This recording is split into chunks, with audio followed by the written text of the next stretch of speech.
Hello po, okay.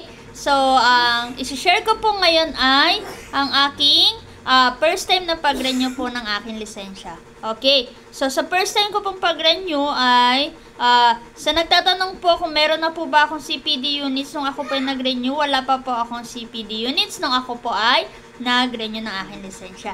And then, sa case ko po medyo na late po ako dahil ako po ay nagpa-change status. So, in-advise po sa akin ng PRC na entayin ko po muna ma-process yon bago po ako mag-online appointment. So, after po ma-process yon, nung tinignan ko na po kung updated na po ba yung aking change status, saka po ako nagpa-online appointment para magpa-renew po. And then, okay, so wala po ako CPD units nung ako po ay nag-renew ng aking lisensya.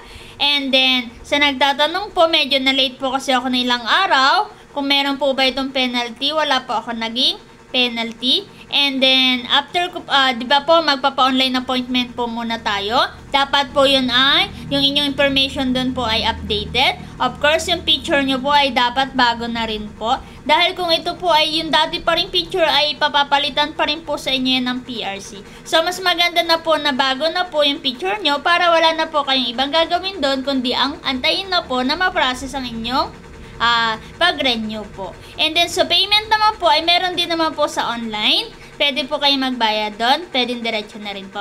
And then, sa online appointment po, may ibibigay po sa inyong schedule po, di ba po? So, kung hindi naman po kayo available noon, ay pwede nyo naman po itong palitan kung kailan po kayo available at kung yung po bang slots na yun ay available din po. So, yun lamang naman po yun, no? So, wala pong CPD units ang first time ko pong pag-renew. At wala po ako naging penalty nung ako po ay nag-renew na medyo na late po ng ilang araw. Yun lamang po. Maraming salamat!